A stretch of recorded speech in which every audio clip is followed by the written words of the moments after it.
राम राम जी, नमस्ते, जय श्री श्याम, राधे राधे। कैसे हो आप सबका आपके अपने चैनल विलेज लाइफ विद सीमा में स्वागत है। तो अब हम आ चुके हैं प्रियकांत जू मंदिर में, जो कमल का फूल होता है उसके आकार में बनाया गया है। 125 फीट इस मंदिर की ऊंचाई है। और ये मंदिर में गुफा थी, तो दो तीन गुफाएं ऐसी थी जिनमें मैं गई थी। एक तो कृष्ण जन्मभूमि में थी, जिसका मुझे पता था कि ये छोटी सी है, लेकिन वहाँ पे भी मैंने रुक करके कुछ नहीं देखा, बस मैं भाग ली थी, मेरे साथ वाले थे उनसे आगे। और यहाँ पे भी ऐसा ही हुआ था, बहुत जल्दी जल्दी मैंने इस गुफा को कवर किया था कि बस मैं जल्दी से बाहर निकलूँ। हाँ, जब ये हो गया था ना कि बस अब निकलने वाली हूँ, थोड़ा सा मुझे पता लग गया था कि बस ये कंप्लीट हो चुकी है, तब मैंने ये थोड़ी बहुत जो क्लिप है वो निकाली थी, क्योंकि मेरे को थोड़ी सी घुटन ज़्यादा होती है और ये लगता है कि जैसे बस अब यहीं पे सब कुछ ख़त्म हो जाएगा। और अब हम पहुंच चुके हैं वृंदावन में, जो चंद्रोदय मंदिर है वहां पर। हालांकि ये अभी कंप्लीट नहीं हुआ है, निर्माणाधीन है, बन रहा है। और इसकी जो नींव है वो दुबई में जो बुर्ज खलीफा है उससे भी गहरी नींव रखी गई है, मतलब भूकंप वगैरह का इस पर कोई असर नहीं होगा। और ये दुनिया का सबसे ऊंचा मंदिर होगा, जिसकी ऊंचाई 700 फीट है और 72 मंजिला मंदिर है ये। ठीक है, काफ़ी एकड़ में बना हुआ है। और यहाँ पे सीढ़ियाँ भी बहुत ज़्यादा थी, बहुत ज़्यादा सीढ़ियाँ थी। मतलब जो बड़े बुजुर्ग थे और जो बच्चों वाले थे हमारे साथ में, वो तो गए भी नहीं थे, क्योंकि काफ़ी सीढ़ियाँ चढ़नी पड़ी थी। और अब हम आ गए हैं यहाँ पे मंदिर में ही जो कुछ शॉपिंग है वो करने के लिए। और क्या हुआ, उस टाइम पे हम यहाँ पे आए थे तो उस टाइम पे पर्दा लगा हुआ था, ठीक है, कुछ भोग वगैरह लगवाया जा रहा था। लेकिन हम नीचे शॉपिंग करने के लिए लग गए, मतलब गीता वगैरह हमने वहाँ पे ली थी, उनकी बातें सुनने के लिए लग गए। तो फिर उन्होंने कहा कि आपने दर्शन किए? हमने कहा नहीं किए, अभी तो पर्दा लगा हुआ है। बोले अभी पर्दा खुल गया है, जाओ ऊपर। और फिर हम दोबारा से ऊपर गए, मैं और पिंकी थे, हालांकि बाकी सब लोग आ गए थे बाहर। तो हमने जाते ही, हमारे जैसे ही हमने वहाँ पे एंट्री की, पर्दा हट गया था और बहुत अच्छे से काफ़ी टाइम तक दर्शन किए। सब वेट कर रहे थे हमारा, उस टाइम पे हम आए, तो बहुत अच्छे दर्शन हुए इस मंदिर में भी। और उसके बाद हम पहुंच चुके हैं प्रेम मंदिर में। हालांकि प्रेम मंदिर में गए उस टाइम पे मेरा फ़ोन बिल्कुल बंद हो चुका था, बैटरी ख़त्म हो चुकी थी फ़ोन की। यहाँ पे भी दो तीन मंदिरों में जो क्लिप निकाली है ना, वो बहुत ही कम निकाली है। सिर्फ इसी रीज़न से मुझे ये था कि प्रेम मंदिर में जाएं उस टाइम तक थोड़ा बहुत तो जो फ़ोन है वो चले, ताकि मैं कुछ क्लिप निकाल पाऊँ, पर ऐसा नहीं हुआ। वहाँ पे जाने से पहले ही मेरा फ़ोन बंद हो गया था। बट ये जो कुछ क्लिप हैं वो पिंकी ने निकाल करके भेजी हैं, तो वही मैं आप लोगों के साथ शेयर कर रही हूँ। और सच में ये जो मंदिर है ना, वो सबसे खूबसूरत मंदिर है, जितने भी मंदिर हैं सबसे खूबसूरत मंदिर है। और बहुत अच्छा लगता है यहाँ पर देख करके, जैसे जो श्री कृष्ण की जो लीलाओं की झांकियाँ हैं वो बहुत अच्छी लगती हैं। और ये देखिए आप लोग, मतलब ऐसे लगता है देख करके सारी चीज़ें कि बस ये जो सारी मूर्तियाँ ना अभी बोलेंगी, जीवित सी लगती हैं हमें। तो वही ये है वृंदावन में प्रेम मंदिर, पूरी तरह से प्रेम को समर्पित है। और इसकी जो खूबसूरती है वो मन को मोह लेती है, बस ऐसा मन करता है कि यहीं पे रहें, देखते रहें सब कुछ। ताजमहल भी फीका है इसके सामने, सच्चाई है ये। और यहाँ पे ये देखिए, इस पे जो काम किया गया है ना, मतलब जो संगमरमर पत्थर से बना हुआ है, इटालियन संगमरमर पत्थर से, और जो नक्काशी की गई है वो बहुत ही बारीकी से की गई है। और लाइटें लगी हुई है ना, तो थोड़ी थोड़ी देर में इसका जो रंग है ना वो बदलता रहता है, तो वो चीज़ बहुत सुंदर लगती है। और कान्हा की नगरी वृंदावन को प्रेम मंदिर के रूप में ये खूबसूरत तोहफा दिया जगत गुरु श्री कृपालु जी महाराज ने। सच में बहुत ही खूबसूरत तोहफा वृंदावन नगरी को दिया गया है उनकी तरफ से ये। और प्रेम मंदिर से हम चले गए थे धर्मशाला में, वहाँ पे खाना खाया। और इस टाइम पे ये करीब रात के 1:30 बजे के आसपास का टाइम है। और इस रात हम सोए नहीं, क्योंकि हमें ये था कि भाई हमें जो परमानंद महाराज जी हैं उनके दर्शन करने के लिए जाना है। और एक बार सो गए तो फिर जो आलस है ना वो आ जाता, उठा नहीं जाता। तो इस करके जो 3-4 घंटे हमारे पास थे वो हमने बातों में निकाल दिए थे, बात करते करते। और उसके बाद ऑटो लिया और पहुंच गए हैं जहां से महाराज जी गुजरते हैं, उस जगह पे। ये हमारे उस टाइम का नज़ारा है, अभी भीड़ इतनी नहीं थी, लेकिन 3 बजे तक यहाँ पे बहुत ज़्यादा भीड़ हो गई थी, क्योंकि उनके जो आने का टाइम था ना वो 3 बजे था, मतलब उससे 5-7 मिनट पहले या 5-7 मिनट बाद। ठीक है, तो धीरे धीरे जो संख्या यहाँ पे बढ़ गई थी लोगों की, काफ़ी भीड़ हो गई थी। और आने से पहले की जो सारी तैयारियां हैं वो चल रही हैं, पूरे रास्ते में जो रंगोली है वो बनाई गई थी, फूल बिछाए गए थे। और यहाँ पे जो माहौल है ना वो ऐसे बना हुआ था कि 1:30 से 3 कब बज गए सच में पता ही नहीं चला। तो आप लोगों को भी महाराज जी के दर्शन करवाएंगे। सच में हमने जो दर्शन किए ना इतने नज़दीक से, बस मैं आप लोगों को क्या बताऊँ, मेरे पास शब्द नहीं है बताने के लिए। मैं व्यक्त कर ही नहीं सकती उस चीज़ को, चाहूँ तो भी नहीं कर सकती। उनके जो चेहरे पे तेज़ था और उसको देखने के बाद जो मन को सुकून मिला, और फिर वहाँ से हम चले उस टाइम पे, होता है ना मन में हलचल मच जाती है, तो वो वाला काम हमारे साथ हुआ था। और बस फिर आंखों के सामने वही चेहरा, बस ऐसा हमें महसूस हो रहा था कि जैसे हमने साक्षात राधा रानी के, कृष्ण जी के दर्शन किए हैं।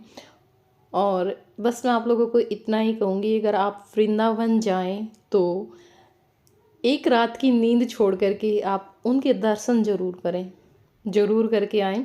आपको बहुत अच्छा लगेगा, एक मन को संतुष्टि मिलेगी, जैसे आपने बहुत कुछ पा लिया है। महाराज जी के चरणों में डाले, आगे डाले, ऊपर ना डाले। आगे को ना कोई भी महाराज जी के चरणों में डाले, आगे डाले, ऊपर ना डाले। आगे कोई भी महाराज जी के ऊपर महाराज जी के चरणों में डाले, आगे डाले, ऊपर ना डाले।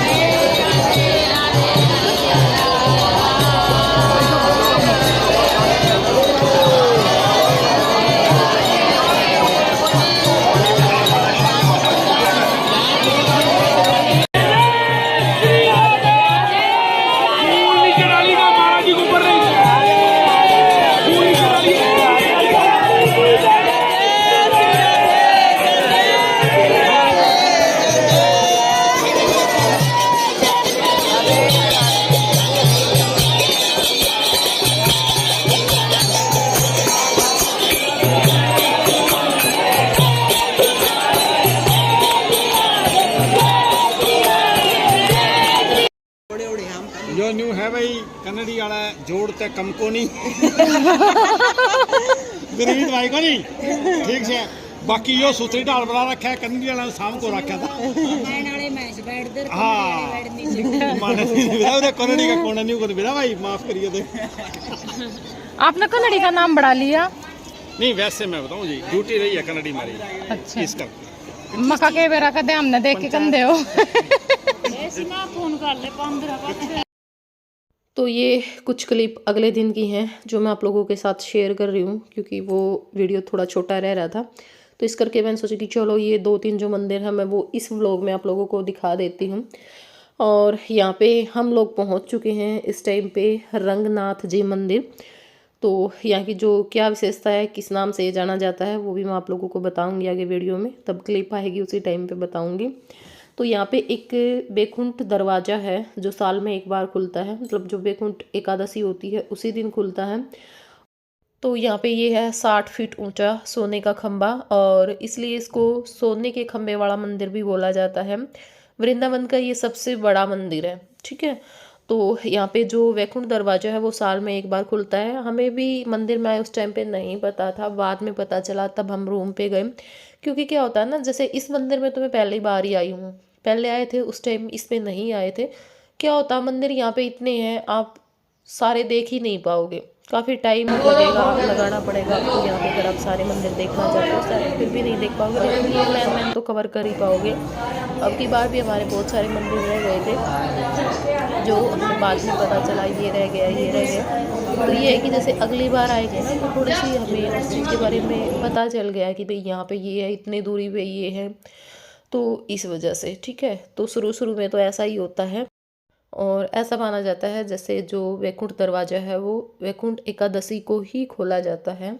और इस दिन यहाँ पर पूजा करने का जो फल मिलता है वो साल में हम जितने एकादशी के व्रत रखते हैं उनके बराबर फल मिलता है, ठीक है। और ऐसा भी माना जाता है कि इस दरवाजे को पार करने से मोक्ष भी मिलता है। यहाँ पे फूल बंगला भी है, ठीक है। मंदिर का जो 7वां दरवाजा है ना उसका नाम वैकुंठ दरवाज़ा रखा गया है। और भाई जो तबीयत है वो ख़राब होने के कारण मैं अच्छे से बोल नहीं पा रही, शब्द भी थोड़ा सा ऐसे ही निकल रहे हैं, कोई गलत निकल गया हो तो माफ़ करना, क्योंकि बुखार भी है और गले में ज़्यादा दिक्कत हो रखी है। हालांकि वहाँ से मैं बिल्कुल ठीक आई थी, कोई भी दिक्कत नहीं थी, आने के बाद सब कुछ कर लिया।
ये है इस्कॉन मंदिर, जो अंग्रेज़ों का मंदिर भी बोला जाता है। ये एक अमेरिकन संस्था है जो भारत में काम करती है। सबके अपने अपने अलग विचार हैं। कुछ लोग खुश भी होते हैं ये सब देख करके, लेकिन कुछ लोग इसको गलत भी मानते हैं कि वही भारत का जो पैसा है वो बाहर जा रहा है इस संस्था के ज़रिए। सबके अपने अपने अलग विचार हैं इसको लेकर के, लेकिन हमें ज़्यादा नॉलेज नहीं है इसके बारे में भी क्या कुछ है, या ज़्यादा डीपली जा कर के ये चीज़ें हमने नहीं देखी हैं, तो तब तक हम किसी चीज़ की गहराई में ना चले जाएं, उसके ऊपर हमें बोलना भी नहीं चाहिए। यहाँ पे ये इंसान की जो जन्म से लेकर मरण तक की जो अवस्था है वो दिखा रखी है कि सबका एक दिन यही हाल होना है, तो अपने जो कर्म है वो बदलिए।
तो 20-20 रुपये हम वहाँ छोड़ देंगे।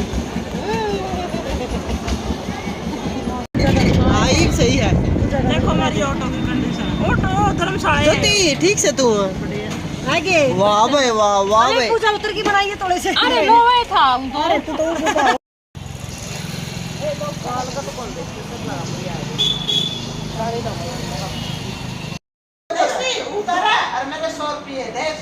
फिर उसने 100 रुपए पकड़ा दिए, 100 रुपए देने लगे।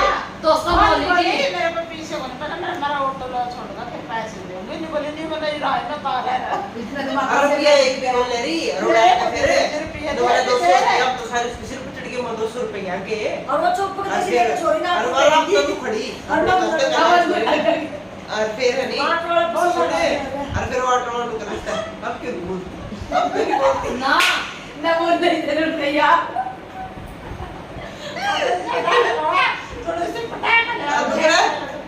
डील हुई थी, ये कह रही थी 400 रुपए दे दूंगी, अब क्यों नहीं बोलती। और मैं देखी उसमें बैठी तो वही यहाँ पे बस रूम पे आ गए हैं, थोड़ी सी हंसी मजाक आपस में जो बातें हैं वो बता रहे हैं एक दूसरे की, क्योंकि मीनू भाभी खो गई थी तो उसी की जो स्टोरी है वो सुनाने लग रहे हैं। बताऊंगी वो आपने फुर्सत में बताऊंगी, ज़्यादा समझ में को नहीं आवे इस टाइम पे, कई जने बोल रहे हैं। तो ये था आज का वीडियो, किसा लगा ज़रूर बताइए कमेंट करके। पसंद आई हो तो लाइक कर देना, शेयर कर देना, और चैनल पर नए चैनल को सब्सक्राइब कर देना। तो चलिए फिर बाय बाय, टेक केयर।